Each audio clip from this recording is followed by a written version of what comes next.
Ya, selamat bertemu pada pertemuan ke-13 untuk mata kuliah akuntansi manajemen. Pada kesempatan ini, saya akan menjelaskan tentang akuntansi manajemen lingkungan.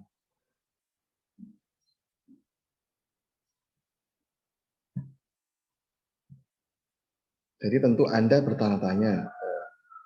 Tapi yang terpenting, yang pertama, tujuan pembelajaran ini adalah memahami latar belakang tentang lingkungan akuntansi. Yang kedua, tentang akuntansi manajemen lingkungan. Yang ketiga, biaya lingkungan. Yang keempat, laporan biaya lingkungan. Mengapa sih pengukuran terhadap biaya lingkungan saat ini sangat penting? Ya. Jadi di sini karena memang latar belakangnya akuntansi lingkungan itu diatur dalam menurut ISO International Standard Organization ya atau ISO 14001. Lingkungan adalah keadaan sekeliling di mana organisasi beroperasi, termasuk udara, air, tanah, sumber daya alam, flora, fauna, manusia, dan interaksinya. Lingkungan di Indonesia sering disebut lingkungan hidup. Menurut Undang-Undang Nomor 23 Tahun 97 tentang pengelolaan lingkungan hidup, definisi lingkungan hidup adalah kesatuan ruang dengan semua benda, daya, keadaan, dan makhluk hidup, termasuk manusia dan perilakunya yang mengalami kelangsungan kehidupan, kesejahteraan manusia, serta makhluk hidup lainnya. Tentu dampak lingkungan adalah perubahan apapun pada lingkungan, baik yang merugikan maupun yang bermanfaat, yang keseluruhannya atau sebagian disebabkan oleh lingkungan dan aktivitas suatu organisasi atau perusahaan, ya baik itu perusahaan swasta ya, maupun perusahaan milik negara maupun organisasi sosial masyarakat. Organisasi dapat mengurangi dampak lingkungan ya, dengan pertama melakukan pencegahan pencemaran, menggunakan proses, praktek, teknik, bahan, produk, jasa, atau energi untuk menghindari, mengurangi, atau mengendalikan pembentukan emisi atau buangan pencemar atau limbah apapun. Akuntansi manajemen lingkungan ini sebenarnya merupakan subbagian dari akuntansi lingkungan. Menurut EPA 1995 mendefinisikan akuntansi manajemen lingkungan sebagai proses pengidentifikasian, pengumpulan, dan penganalisan informasi tentang biaya-biaya dan kinerja untuk membantu pengambilan keputusan organisasi. Akuntansi manajemen lingkungan adalah hal yang tak terpisahkan dari unsur manajemen perusahaan.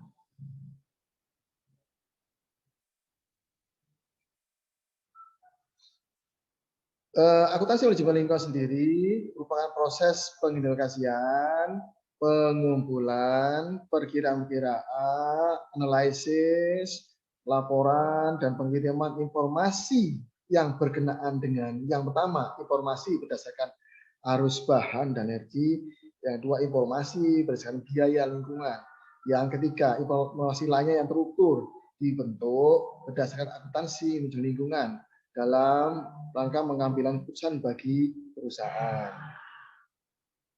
Jadi yang perlu Anda lihat di sini, akuntansi manajemen lingkungan pada dasarnya lebih menekankan pada akuntansi dari biaya lingkungan. Nanti Anda lihat ini, akuntansi manajemen lingkungan itu ngomong masalah biaya lingkungan, ya, informasi energi, materi, ya, material, ya, energi tentang penggunaan sumber daya energi, jadi informasi yang material dan terkait dengan biaya lingkungan.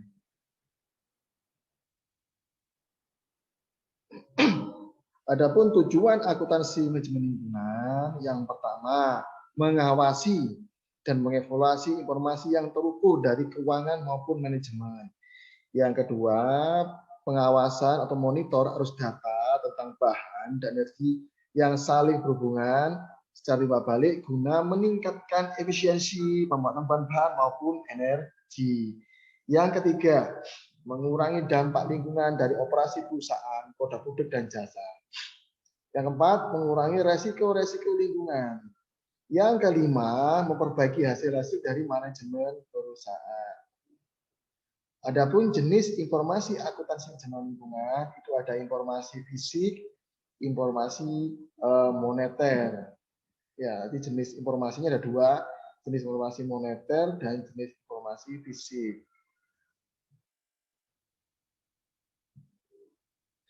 Adapun informasi fisik itu berupa data yang akurat pada jumlah tujuan dari seluruh energi, air, dan materi yang digunakan untuk mendukung aktivitas. Kebutuhan untuk mengetahui yang mana ada berapa banyak energi, air, dan materi yang dibawa masuk, yang menjadi produk fisik dan menjadi limbah dan emisi.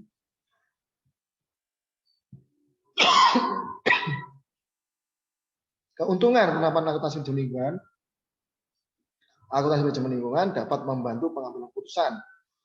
Akuntansi manajemen lingkungan meningkatkan performa atau kinerja ekonomi dan lingkungan usaha, ya, jadi lingkungan usaha dari suatu perusahaan tempat dia beroperasi. Investasi teknologi pembersih, kampanye minimalisasi limbah, pengenalan sistem kendalian pencemaran udara dan lain-lain. Akuntansi manajemen lingkungan memberikan solusi saling menguntungkan, win-win solution. Kegiatan ini diharapkan akan mempunyai performa lebih baik pada sisi ekonomi maupun sisi lingkungan. Jadi keseimbangan kinerja ekonomi ya mencari laba dan kinerja bagaimana mempertahankan lingkungan ya dari pencemaran dan kerusakan.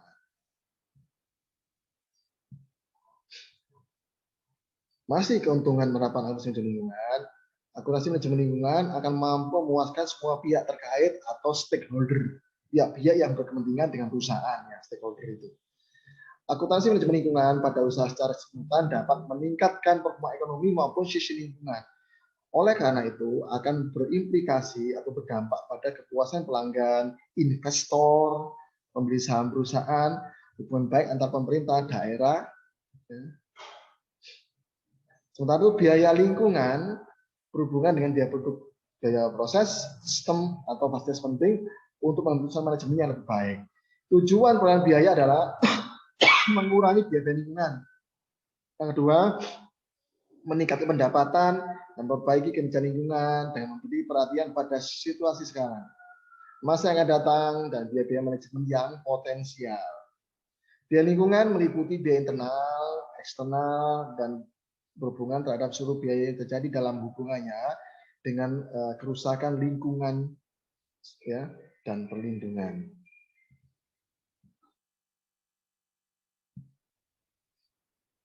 Biaya lingkungan adalah pemakaian sumber daya sebabkan atau usaha untuk mencegah atau mengurangi bahan sisa dan polusi. Yang kedua, mematuhi peraturan lingkungan atau regulasi lingkungan dan kebijakan perusahaan. Yang ketiga, kegagalan memenuhi regulasi dan kebijakan lingkungan. Biaya lingkungan adalah biaya-biaya yang terjadi karena adanya kualitas lingkungan yang buruk atau karena kualitas lingkungan yang buruk mungkin terjadi.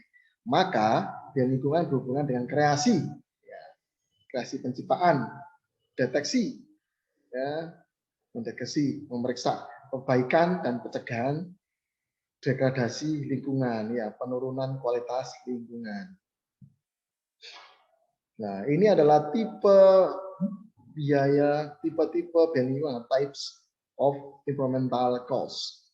Ya, secara konvensional itu ada bahan baku, ya, suppliers, masuk, struktur, dan biaya modal yang diperlukan untuk menguji dampak dari lingkungan pada keputusan, ya, to be examined for environmental impact on decisions. Sementara itu yang tersembunyi secara potensial adalah peraturan, ya, biaya peraturan, lisensi, pelaporan, pelatihan, dan remediasi, ya, remediasi. Upfront and back end, yaitu preposisi, lokasi, rekayasa, instalasi, ya, losur, dan disposal pembuangan. Secara sukarela meliputi pelatihan, melakukan audit, monitoring pengawasan, dan pelaporan. Kontingensinya ya, berupa hukuman atau denda, atau kewajiban properti maupun hukum. Gambarannya, image-nya hubungan dengan karyawan, pelanggan, customer, pemasok, pembuat peraturan, regulator, dan shareholder, pemegang saham. Biaya lingkungan, ya kalau kita lihat ini ada biaya pencegahan yang pertama, terus biaya pemeriksaan, biaya gagalan internal, yang terakhir biaya gagalan eksternal. Yang pertama biaya pencegahan atau prevention cost. Biaya pencegahan merupakan investasi yang dibuat dalam usaha untuk menjamin konfirmasi yang dibutuhkan. Misalnya kegiatan termasuk dalam orientasi agro tim, itu termasuk biaya pencegahan, pelatihan, pengembangan standar perencanaan serta prosedur.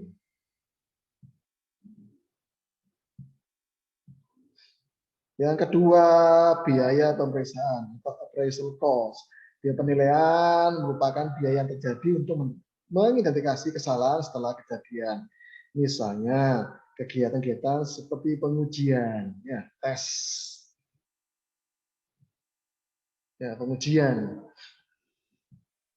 Yang ketiga, biaya kesalahan internal failure cost. Nah, biaya kesalahan internal merupakan biaya mempekerjakan kembali dan biaya perbaikan di sebelum barang itu diserahkan kepada, sebelum produk atau barang diserahkan kepada pelanggan. Misalnya adalah memperbaiki kesalahan yang dideteksi sepanjang pengujian internal. Kategori yang keempat adalah biaya kesalahan eksternal.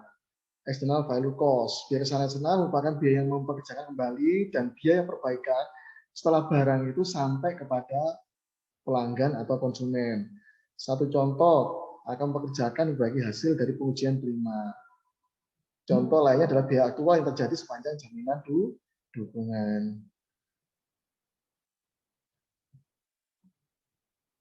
Biaya pencegahan lingkungan, environmental protection cost, biaya aktivitas yang dilakukan untuk mencegah timbulnya limbah atau sampah yang baru lingkungan. Contoh aktivitas pencegahan, evaluasi dan minyak pemasok, evaluasi dan minyak alat mengendalikan polusi, desain proses dan produk untuk mengurangi atau menghapus limbah, melatih pegawai, mempelajari dampak lingkungan, audit risiko lingkungan, pelaksanaan penelitian lapangan, pengembangan sistem manajemen lingkungan, daur ulang produk, dan pemerolehan sertifikasi ISO 14001. Itu adalah contoh biaya pencegahan. Biaya deteksi lingkungan, environmental detection cost. Biaya untuk aktivitas yang dilakukan untuk menentukan apakah produk atau proses lainnya di perusahaan telah memenuhi standar yang berlaku atau tidak. Biaya deteksi lingkungan, ya masih biaya deteksi lingkungan.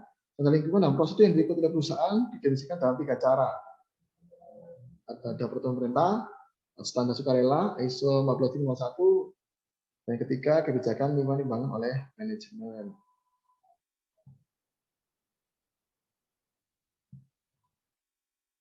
Contoh-contoh aktivitas deteksi adalah audit aktivitas lingkungan, pemeriksaan produk, proses agar ramah lingkungan, terus pengembangan ukuran kinerja lingkungan, pelaksanaan pengujian pencemaran, verifikasi kinerja lingkungan dan dari pemasok, pengukuran tingkat pencemaran.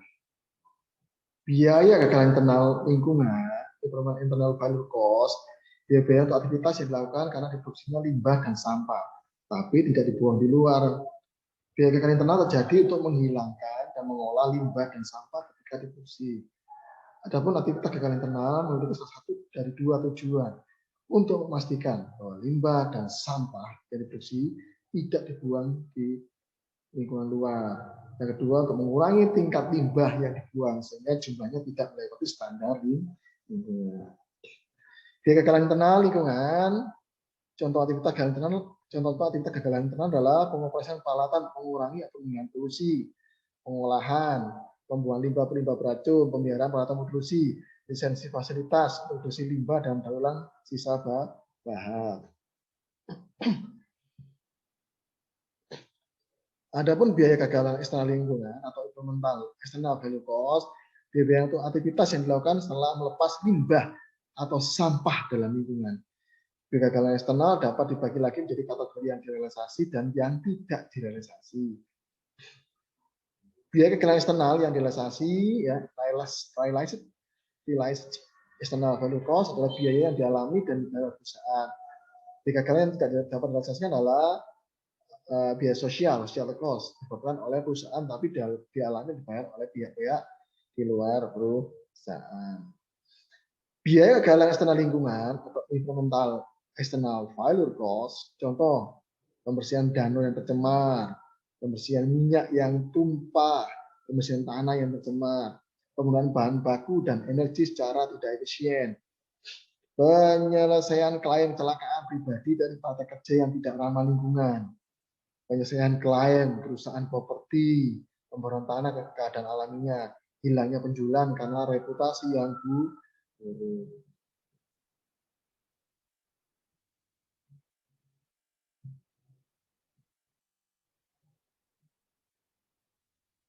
Contoh biaya kekayaan eksternal yang tidak dapat direalisasi atau biaya sosial atau societal cost, yaitu perawatan medis karena udara yang polusi dalam rangka mencapai kesetaraan tujuannya secara individu dengan cara menanggung masyarakat yang terkena polusi.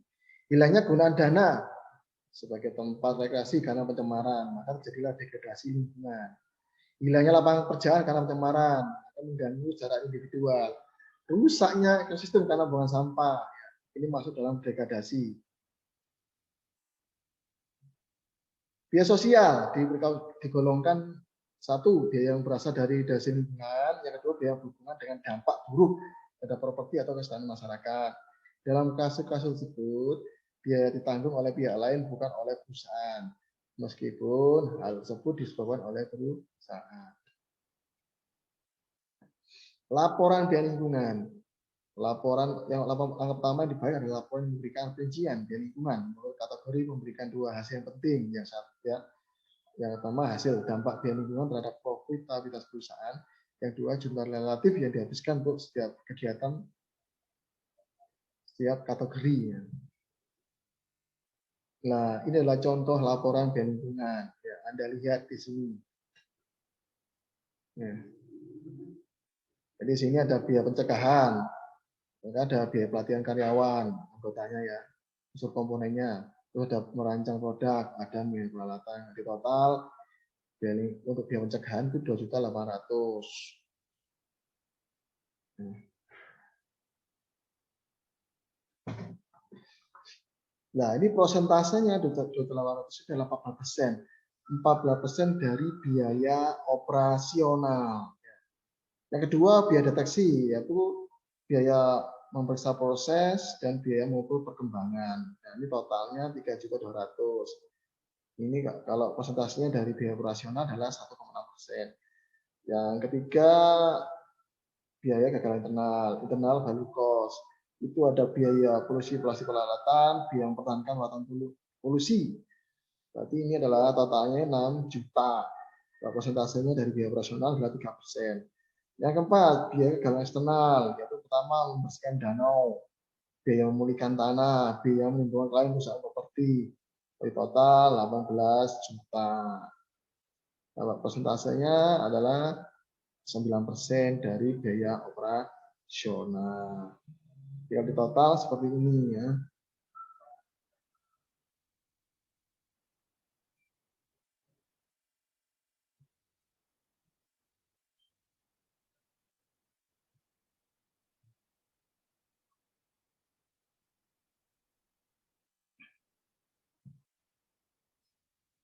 Coba kita lihat dulu.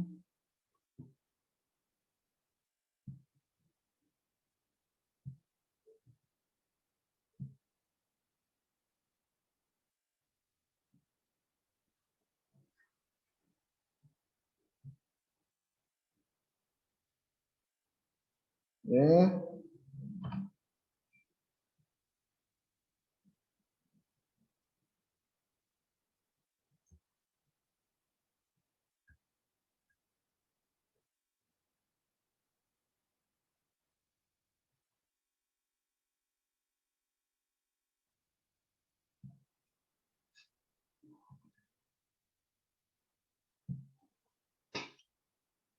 Terus ini adalah laporan keuangan lingkungan. Ya. Jadi seperti saya ini mendapat gelar CSRA di sini, ini adalah saya juga bagian dari akuntansi manajemen lingkungan ya. CSRA ini adalah Certified Sustainability Reporting (ASPRO). Jadi saya ini penjamin laporan keberlanjutan atau laporan stabilitas. Jadi setiap perusahaan yang ingin mendapat pengesahan bahwa dia telah membuat laporan sustainabilitasnya itu bisa dipercaya, maka butuh penjamin yaitu saya yang dengan gelar CSRA. Dan ini pengelolaan lingkungan itu ada keuntungan lingkungan ya, pengurangan biaya pencemaran, terus ada pengurangan biaya pengelolaan limbah berbahaya, pemasukan daur ulang, penghematan biaya konservasi energi, pengurangan biaya pengemasan, total keuntungan lingkungan. Terus di sini ada biaya lingkungan, biaya itu dari apa saja, biaya lingkungan, biaya pencegahan, biaya deteksi, biaya kegagalan internal, biaya kegagalan eksternal. Yang tadi ya, yang ini ya, ditotalkan 2.800.000, biaya pencegahan, biaya deteksi 3.200.000, biaya kegagalan internal 6 juta, ya, biaya kegagalan eksternal 18 juta. Di sini ini adalah kelihatan kalau di sini ya, berarti biaya total biaya lingkungannya adalah 30 juta. Ya, demikian penyampaian dari saya. Kurang lebihnya maaf. Assalamualaikum warahmatullahi wabarakatuh.